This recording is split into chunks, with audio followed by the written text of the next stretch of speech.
All right, well, we should probably go ahead and get started. I appreciate everybody joining us, and probably a few more people will file in. But if everyone stays on mute, we have about five or six of us presenting, and hopefully we get through it in an hour or less. And if we do succeed in that, we'll try to answer any questions towards the end.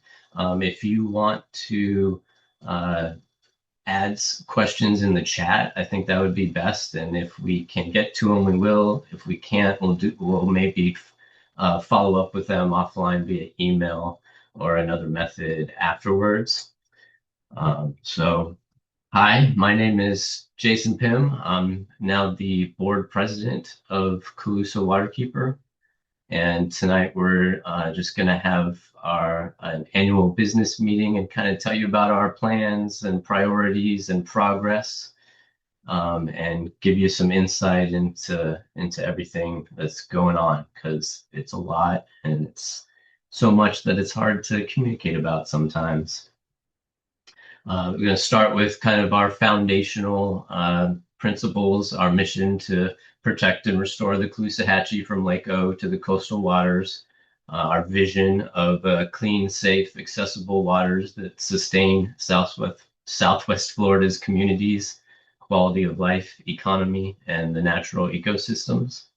And our strategy to get there, achieve measurable improvements in water quality through community-driven science, restoration, public engagement, and advocacy that holds polluters and decision makers accountable.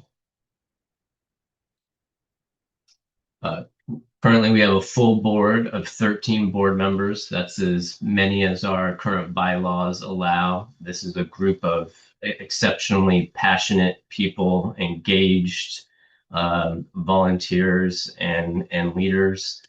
13 board members plus our two current staff members, Jennifer and Tricia, who will be presenting different segments of this presentation tonight. We want to welcome one of our newest board members that joined in 2026, Kathy Greenberg. She comes from Indiana, but her and her husband have been in Southwest Florida for many years. Kathy's a Florida master naturalist, volunteer with Pond Watch, Right to Clean Water, and now Calusa Waterkeeper. So welcome to her. And we want to thank you. I'm excited to see Tim here and Chuck, and we want all the thanks to our outgoing board officers. Chuck has been the president for 3 years at least. That obviously is no one's plan when they agreed to do that. But as you know, we've had to overcome a lot of challenges over the last several years, and so Chuck stayed on to provide an even keel and help provide stability in our organization. And I can't say enough about the time and effort it takes, and the work that Chuck has put in. Greatly appreciated. Tim Hike was our vice president for 2 years. A guy who volunteered for all of the other things that none of the rest of us wanted to do.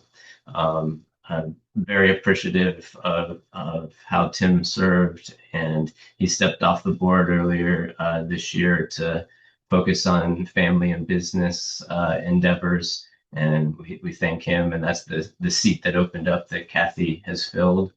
And so we have a pretty great group of volunteers and team members that I'm very grateful for.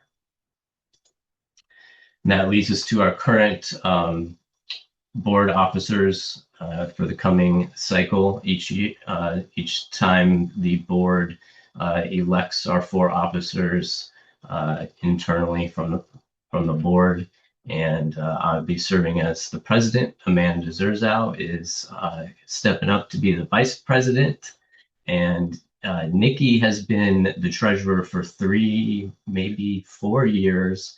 But if you've been involved with a nonprofit, that treasurer position is pretty pretty essential. You don't want that empty. And Nikki has put in a lot of time, and we thank her for her service there, and glad to have her on board again in that role. Mary Kay, another very involved, engaged volunteer, and not just as our Ranger leadership leader. She is now secretary of the board. And so that is my introduction to our board officer slate. An important programming note. So we've made some recent progress on a permanent memorial for Cody. And that is in concert with the Calusa Land Trust. They own a number of different conservation properties on Pine Island. And the St. Jude's Nature Trail is a boardwalk that's been refurbished recently since the storms, and we've made arrangements for a bench and this permanent bronze plaque to be out there at the end of this boardwalk overlooking St. James Creek. And so the plaque is in production right now. It's not installed yet, so we'll let everyone know when that is there, but it'll be a pretty neat spot to go and spend time with Cody on the water. All right, so on to the business and some of the things that we want to tell you about.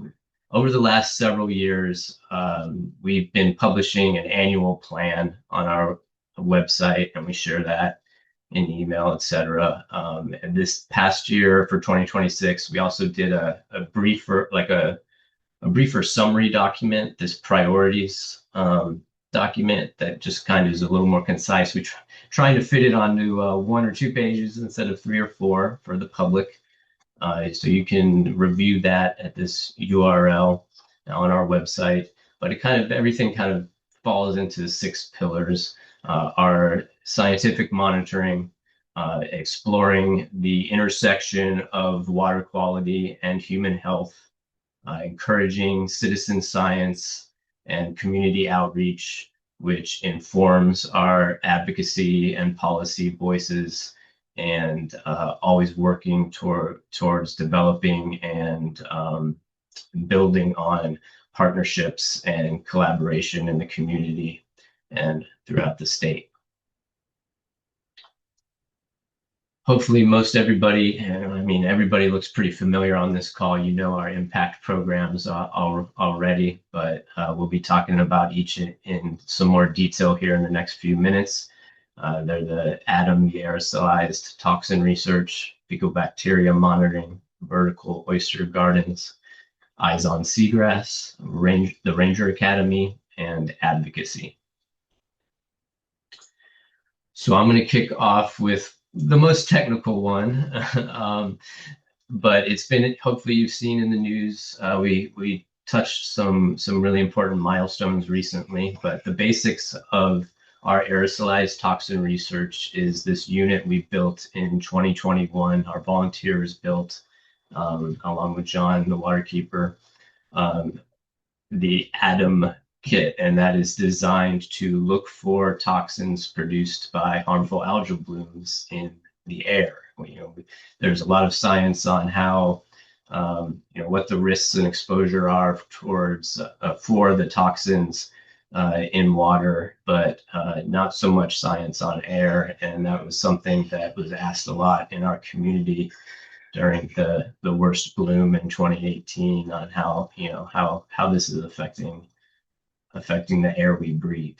And so the important milestones we just hit in June and July, we were issued a design patent for ADAM, and James Metcalf's manuscript of our first season of results from 2021 was recently published in the International Journal Toxins. And so it should, if you haven't checked it out yet, it's like on our website homepage. There's links to our recent statements, and that has links to the study, etc. And from here, It's about talking more with our partners at Brain Chemistry Lab, at third-party labs, Dr. Davis, who did our State of the Water um, presentation in April. All of these researchers we've been collaborating with for many years now and trying to design the next steps in doing more research. And we're a small organization. It's really going to come down to some serious funding sources to help us take it to the next level. So that's we got our work cut out for us on that, but that's where we will head next with the ATOM program. Fecal indicator bacteria is our Fib monitoring that we report on every month, and is one of our rock solid program that we're lucky enough to have Amanda Zerzow as our lab lead now. And I'm going to turn it over to her to talk about everything that's been going on with Fib and how the program's being improved, and talk about a few other of our programs. So take it away, Amanda. All right, thank you very much. Can you hear me okay? I can. All right, awesome. Thank you. And those atom units are amazing and really promising.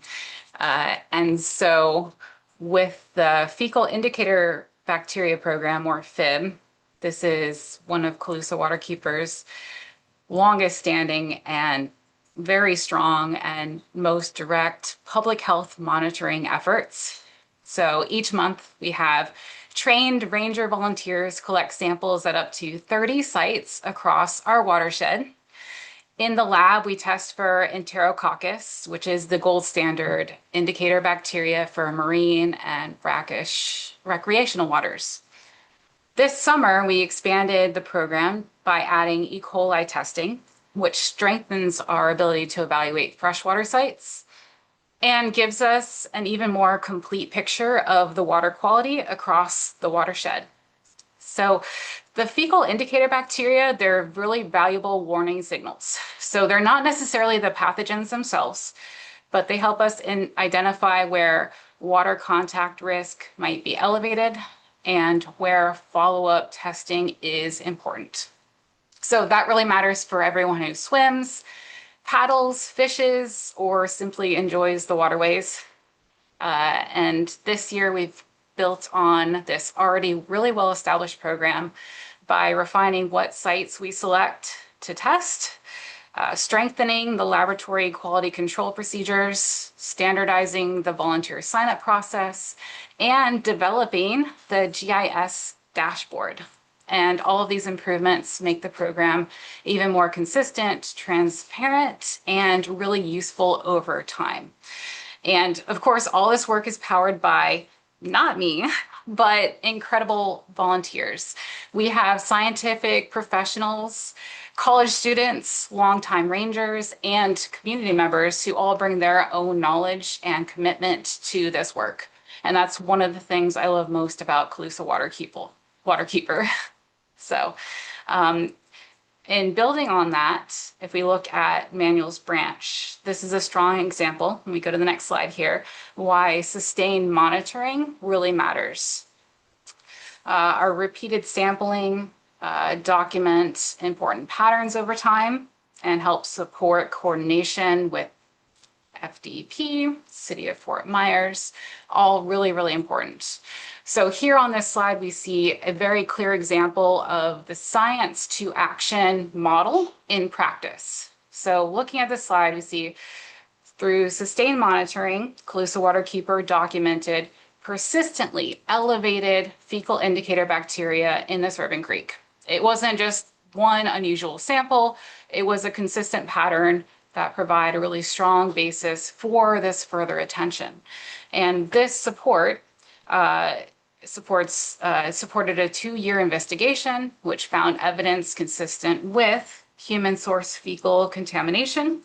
And that distinction is important because it focuses the conversation on the type of corrective action that may be needed. And then the issues moved into broader public discussion, which Jason will speak to later, City of Fort Myers began providing quarterly updates to the City Council, and that creates important public visibility and follow through. And the City of Fort Myers received a separate $6 million dollar grant to support work on polluted canals.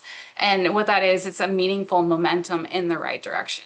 So the overall takeaway here is that the sustained community science does more than just document water quality conditions. It brings these important concerns into clear public view. That investigation and accountability, which we'll see on the next slide, another program that Calusa Waterkeeper is involved in, and that is the Eyes on Seagrass program.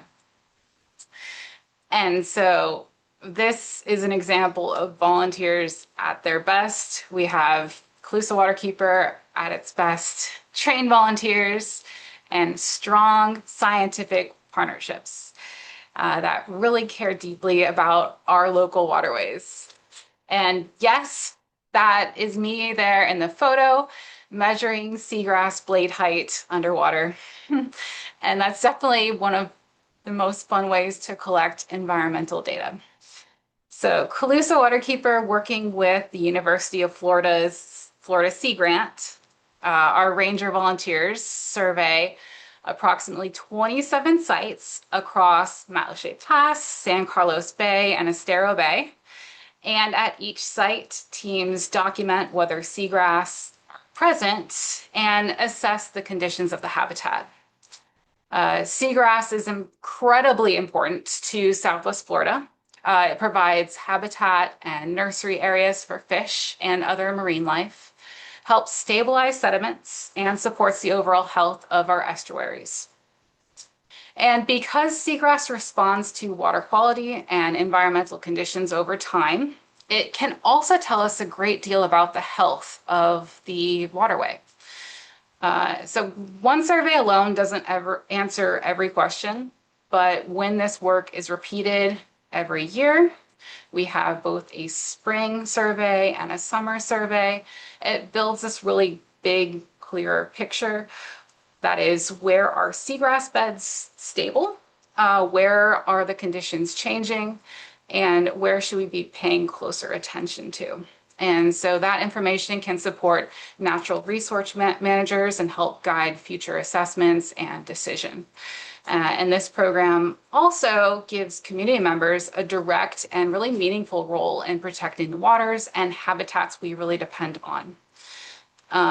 And our volunteers, they're just not just observing, but they're learning field methods, they're contributing data, very usable data, and becoming stronger advocates for these places. And so I especially want to thank Nari Magturo for taking the lead in coordinating these efforts, and also to all our volunteer boat captains that make this fieldwork possible. Thank you also to Larry Scrabus, one of our zone leaders and also volunteer boat captains. Earlier this month, Larry, Nari, and myself had an opportunity to present on seagrass at the Calusa Waterkeeper's State of the Water meeting held quarterly. And finally, thank you to every ranger, all the volunteers who train, go into the field, get wet, take those measurements that are so vital, and record those observations. It's really essential and it's a really exciting part of Calusa Waterkeeper. So thank you.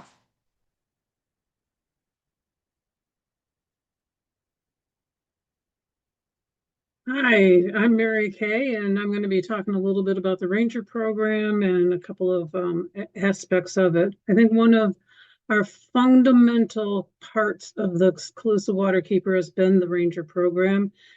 In fact, it's often seen as a very forward-thinking part of our organization. CWK really leads waterkeepers in the Ranger programming and the training that we've been able to do. This all came about because historically, we were hearing concerns from our rangers that they wanted more education, more skills, more overall knowledge about what it was that we were dealing with on a daily basis. And as a result, and thanks to a wonderful grant, we were able to revamp our program into what is now continuously evolving over time. There are 4 modules within the program, so that means 4 Saturdays that people come out.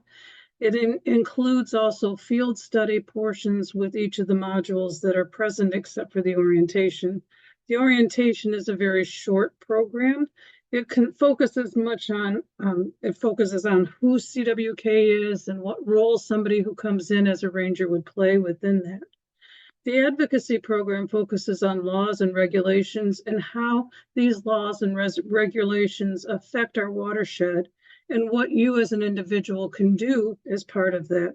It is building on the citizens' involvement in the regulatory process because we have learned over time that it is better to be involved in creating solutions to the pollution than having dilution. So that's where our advocacy goes. Our restoration is when we discuss state, local, and federal efforts that have taken place to restoration. While we believe that stopping the pollution is a far better answer, it is important to figure out what or to be participants in what registration is actually taking place so that we can ensure that the restoration is meaningful and not wasteful, and that we can ensure that the watershed can become clean. One of the hugest things that happened recently is our standardized field kits that you see that picture there. It's beautiful. We now have 30 standardized kits thanks to the SHENEP grant that we were able to obtain. In this, it allows us to do testing beyond our monthly FIB testing. Granted, it is not in a lab and it is not something that goes to a certified lab, but it does give us evaluation tips for salinity, temperature, nitrate, phosphate, specific gravity, among other information. Now we are able to portably take this test when we have a concern that brings us that we are brought and we are unable to be, and it's not time for FIB to be testing. We can't add it to some of the volumes of testing that we're doing in that standardized area. Next slide, which brings us directly to the VOG program. The VOG program is the Vertical Oyster Gardens.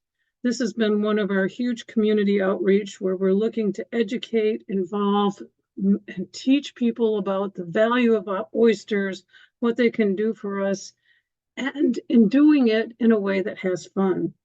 Oysters protect our watershed. As we all know, they're natural filters, but they've been challenged due to the habitat loss from development, dredging, pollution, rising sea levels, increased temp, just to name a few. What we do is we take recycled oyster shells, which is helping the landfill because we all know that they just end up in the landfill. We bio-clean these oyster shells for 3 months at either the Calusa Nature Center or the FGCU Food Forest. And then we put together quarterly programs in each of our zones, except for the freshwater zones where they can't grow oyster gardens. So we take a program and educate the population as to what a value oysters have in being able to help restore some of the environment. Granted, one VOG doesn't make a clean watershed, but lots of VOGs can contribute to helping it, help saving it, or help cleaning it. We have done absolute 100% programs that don't involve the making of the VOG as well. Those have been highly successful as well. At the time that the program takes place, we get a bunch of people together, put on glasses and gloves and grab hammers and make ourselves our very own VOG. I can't tell you how much fun it is. People enjoy it more than you can possibly imagine. Our future development is really involving citizen science. Here we have a quarterly request for documentation to all of the people who have in the community who have come to this service and have put up a VOG. What we do with our community request is ask them to submit to us a picture and information on the size and what's growing on it and information that is similar to that. our next plan is to take this one step further and allow us to use this as an opportunity not only to involve the community in learning about their water, but to spread the word about Calusa Waterkeeper and hopefully to ask for some money to be able to support the programs that we have and that we're doing. A ranger will go, once somebody submits their documentation, a ranger will go with our new test kits to the location and will test the water, talk to the person, tell them about Calusa Waterkeeper, and get more community outreach to individuals one-on-one. Incorporating the kits into community outreach and testing the waters using the kits is far and above the next step in our organization growth. Thank you. All right, thank you, Mary Kay and Amanda. Great job. I'm going to take a few minutes to try and give you an overview of all the things we try to track, not all of the things, but some of the things that we track in advocacy. And there's kind of three levels, the way I see it. And the first being the state, and that's where the rubber meets the road on so many water quality issues.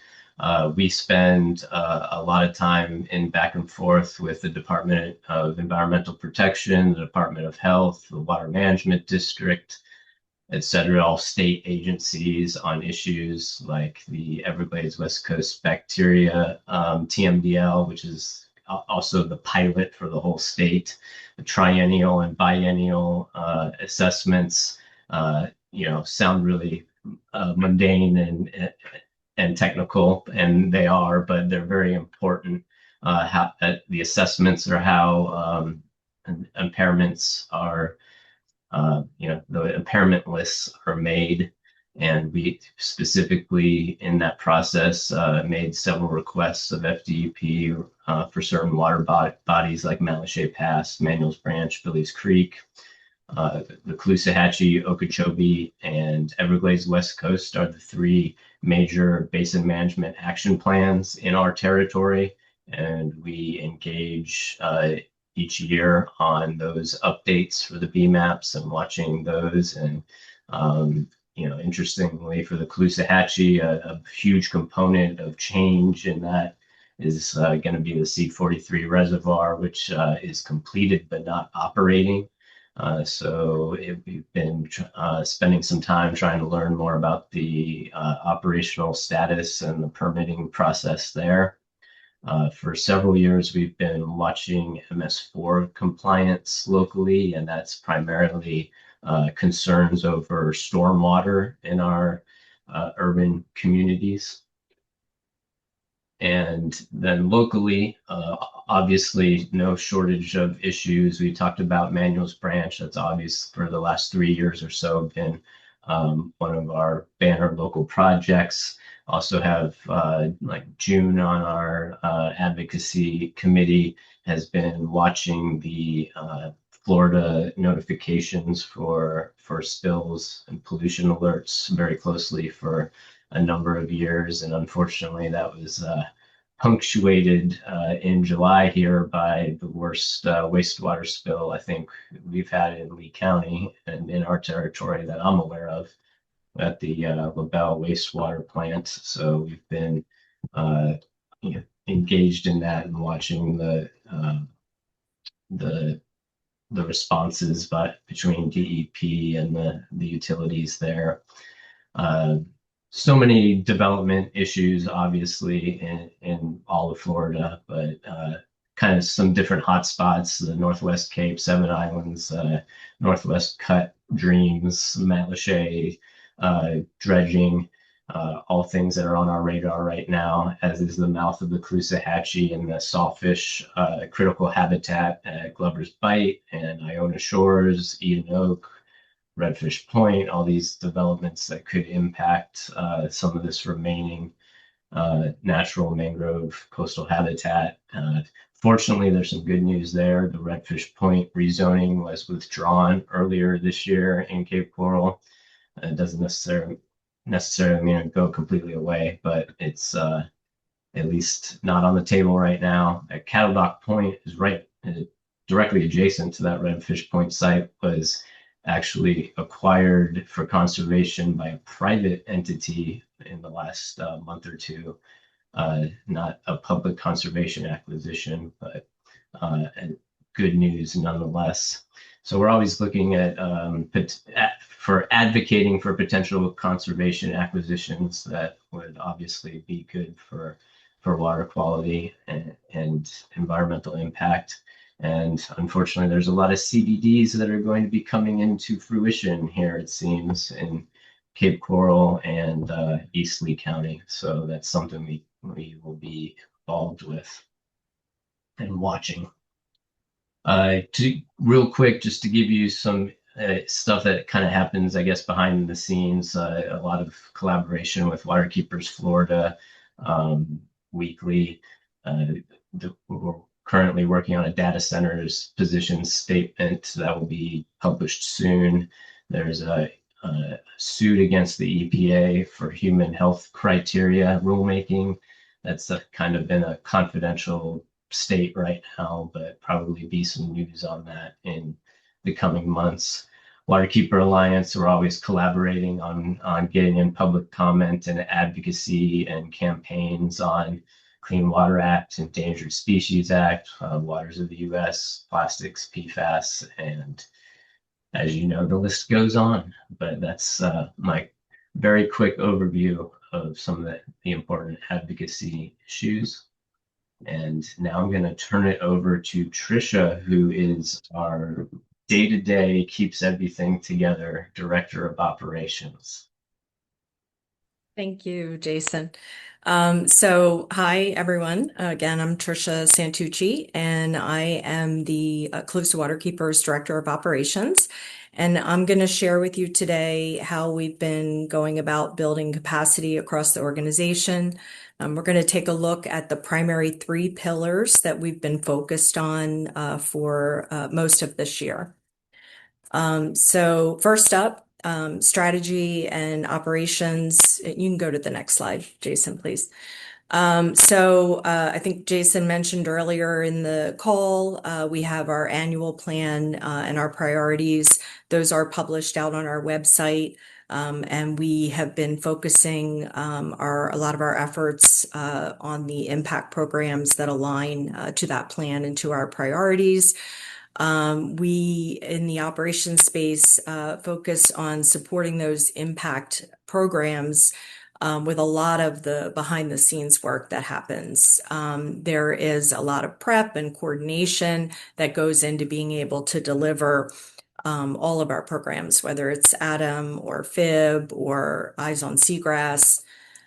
We've also been focusing on our long range strategy. So earlier this year, we kicked off a planning session to focus on building out a 3-year plan. And we have a follow-up to that coming up here in a couple of months where we're going to narrow in and focus on some of the specific aspects of that strategy. We also contracted 24/7 IT support earlier this year, and we're working with them on our centralized document management systems. We use SharePoint. We have a lot of information out there.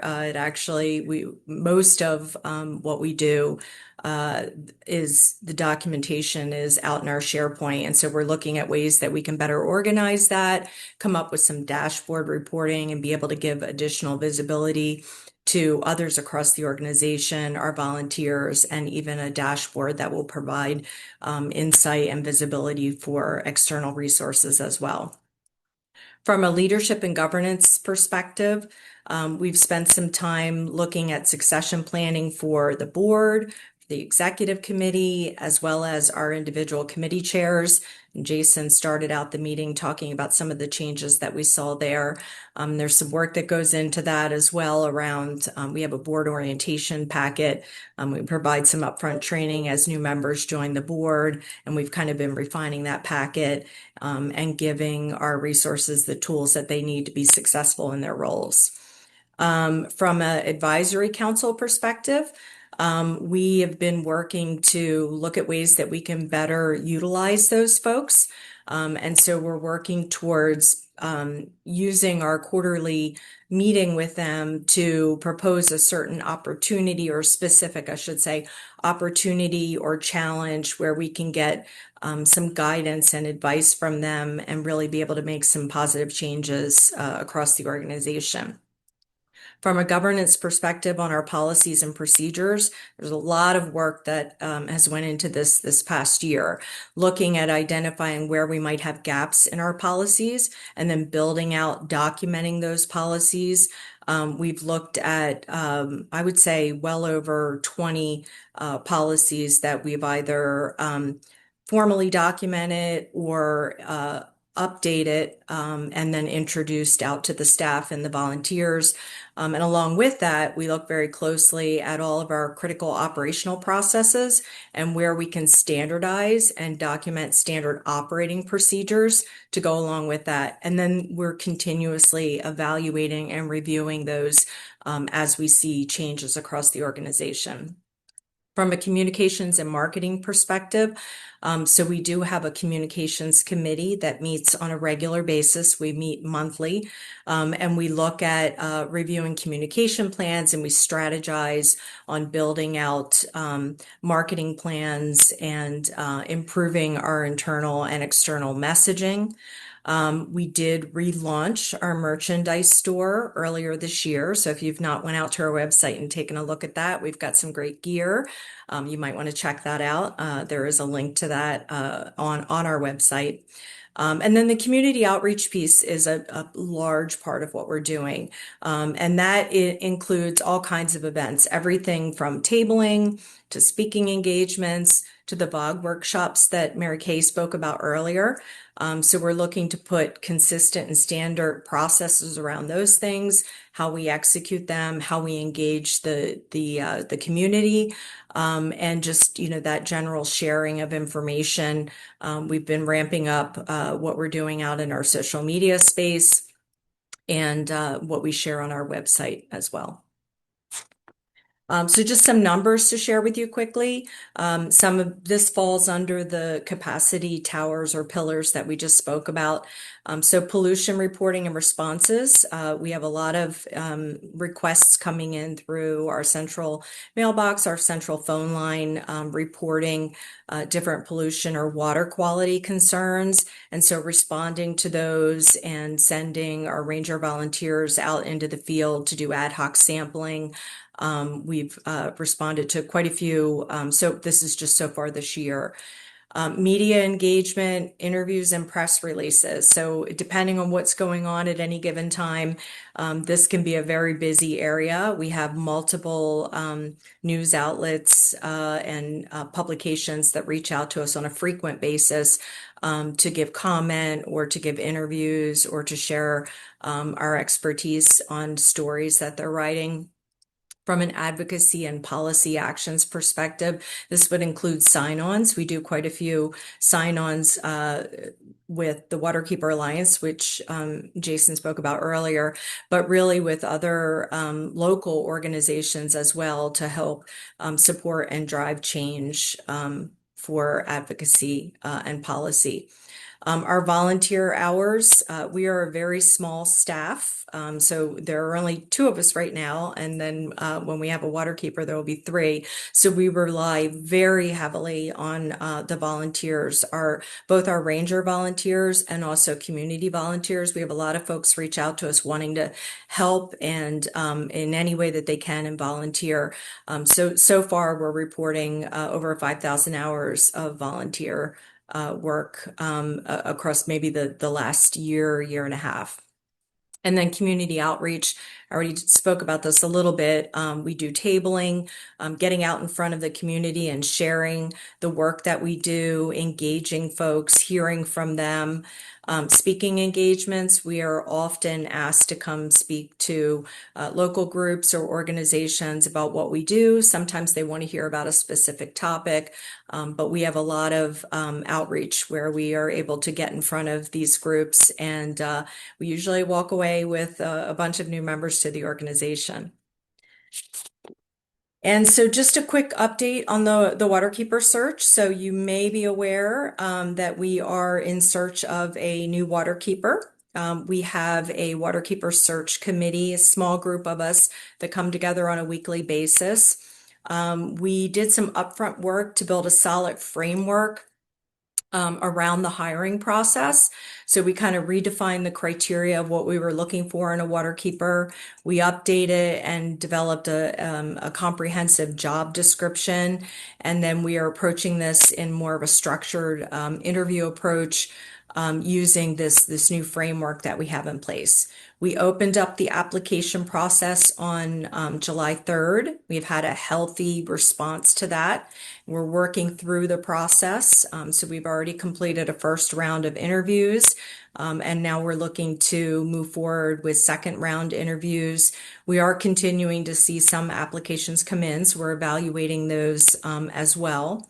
And the work that we're doing here is very closely integrated to the work that we're doing in our long-range strategic planning framework.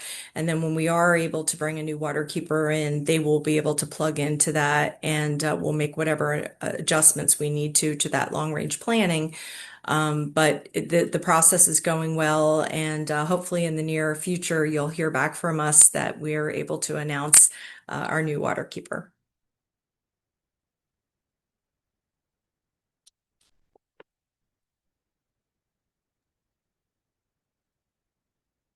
Thank you, Tricia. And so that's our operations report, and we'll turn it over to Jennifer, who heads up development and fundraising.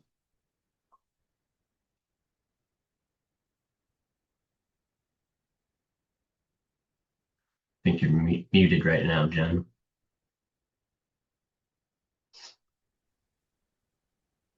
Hey everyone, that I haven't met on this call. I am Jennifer, and I am in my first year as in the role of fundraising and donor relations for Calusa Waterkeeper. And tonight we've heard a lot about the science, the advocacy, the volunteer leadership, and the operational work that move Calusa Waterkeeper's mission forward. This next section is just a little bit about what makes all of that work possible. The people, the organizations, and the businesses that choose to support us. Our impact programs that you have heard about tonight do not operate in isolation. Each one requires funding, trained volunteers, equipment, communications, and the ability to follow the data where it leads.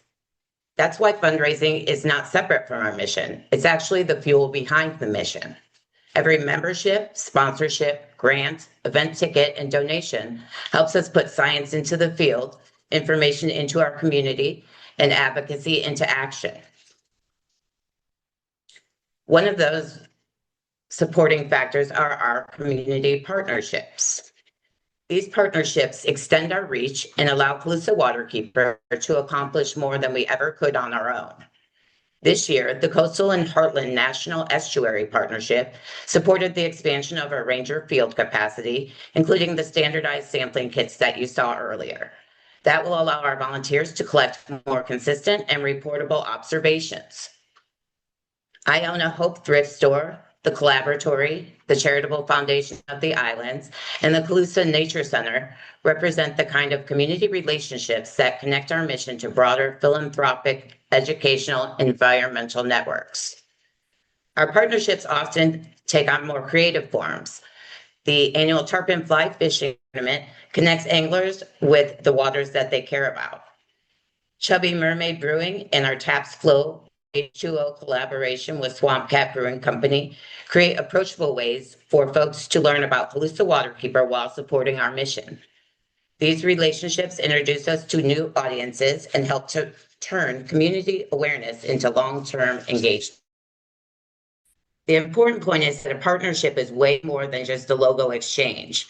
Our strongest partnerships provide resources, credibility, expertise, volunteers, and access to people we might not otherwise reach. And membership actually remains one of the most important ways that individuals can sustain Calusa Waterkeeper. Memberships are way more than donations. They're statements that drinkable, fishable, and swimmable water matters to you. and that independent science and accountability are worth supporting. Our 2026 membership campaign showed the continued commitment of our existing supporters, and we were also able to welcome some new and renewed members. Every membership matters, and the campaign reinforced both the loyalty of our donor community and the opportunity to invite more people who follow our work to become financial partners with us.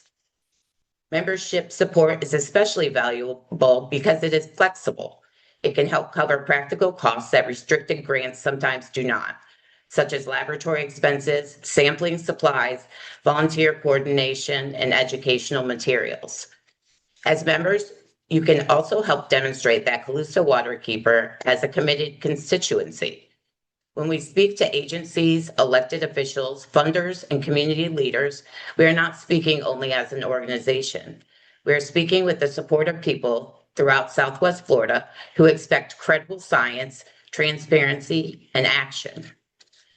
If you are on this call tonight and you are unsure of your current membership status, feel free to email us at our info@calusawaterkeeper.org email address, and we will get you all the information you need to continue your financial support. In addition to membership, we are also strengthening our approach to corporate sponsorship. Rather than limiting support to just one event, our goal is to build year-round partnerships that connect companies with Calusa Waterkeeper's mission and provide sustained visibility throughout the year. This approach is better for the organization because for us, it creates a more predictable revenue support, and it's better for sponsors because their involvement is recognized year-round and not just during a single evening or event. For a local business, supporting Calusa Waterkeeper is also an investment in our quality of life here in Southwest Florida. Our waterways support tourism, fishing, recreation, and property values, and they're also the identity of this region. Businesses that align with this work can demonstrate meaningful local stewardship to their employees, customers, and neighbors.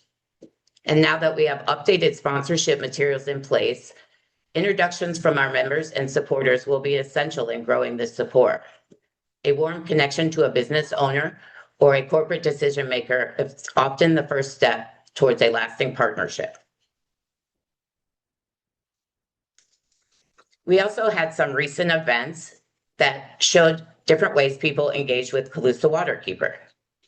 Our quarterly State of the Water meetings give the community access to timely science, policy information, and expert perspectives. They help translate complex water issues into information people can understand and use. Our vertical oyster garden workshops provide another hands-on entry point. Participants don't just learn about stewardship, they build something, and they become part of an ongoing community reporting effort. And Spirit Day with the Mighty Muscles gave us a very different kind of opportunity. We met with families and baseball fans in a fun setting, increasing our brand awareness and starting conversations with folks who might not ever attend an environmental meeting.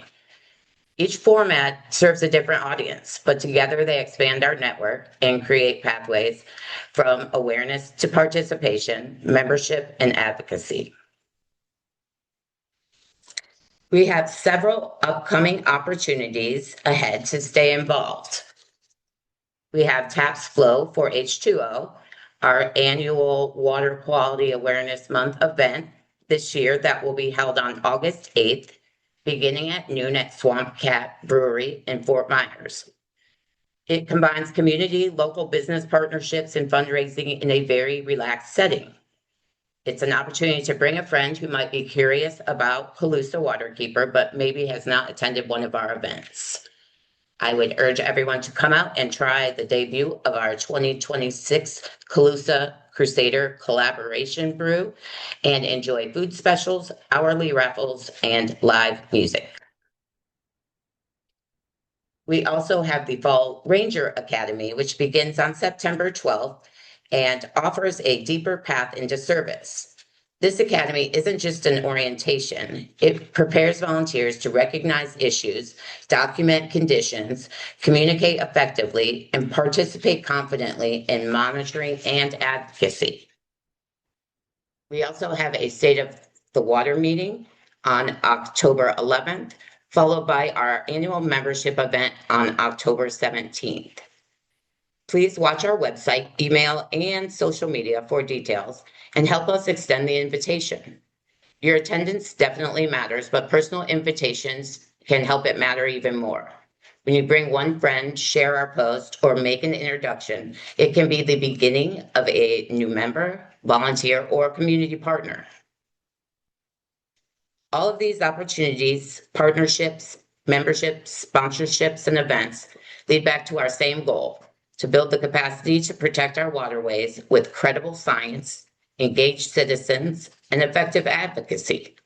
We ask for your continued support, and we thank you for helping turn concern for our waters into measurable action. Thank you, Jen. Excellent. So this is my attempt to try to wrap it all up and summarize everything. We have the strategy and tactics towards our mission that everyone is so passionate about, and we don't see no problem with buy-in there. We're always trying to expand our network. You want to grow membership. We want to train new rangers and have become explore new partnerships in the community to expand our network. We're in many ways looking to strengthen our monitoring practices, whether that means expanding into other new territories, and the QA and QC that Amanda and the other lab folks are always working on, and that strengthening that monitoring is so important, so we can leverage that data and the metrics into advocacy and action and help us inform policymakers and decision makers and advocate for the change we're hoping to see in the watershed. So I don't need to sell any of you on that. You guys have heard that plenty of times, but there's so much of the foundation that we need to build to help that succeed. And that's the other parts of what you heard tonight about improving our fundraising. We obviously have a high priority in hiring our next waterkeeper and being able to work on strategic marketing and communications, both internally and externally, to be able to build our capacity and work on organizational clarity. When you have a nonprofit with so many volunteers, it's a lot to organize, and that clarity, it's an evolving thing. The nonprofit looks different every year, and we thank each and every one of you for being a part of it and helping us along our mission. And so that concludes what we put together, and I think we squeezed it in under an hour. So I think we accomplished our goal. I don't see any gotcha questions in the chat or anything. So thanks, guys. If there's not anything else, we can sign off and meet again, hopefully in person and not just Zoom. Those upcoming events are really key. I think it's just a week from tomorrow, we can hang out at Swamp Cat at Taps Flow for H2O.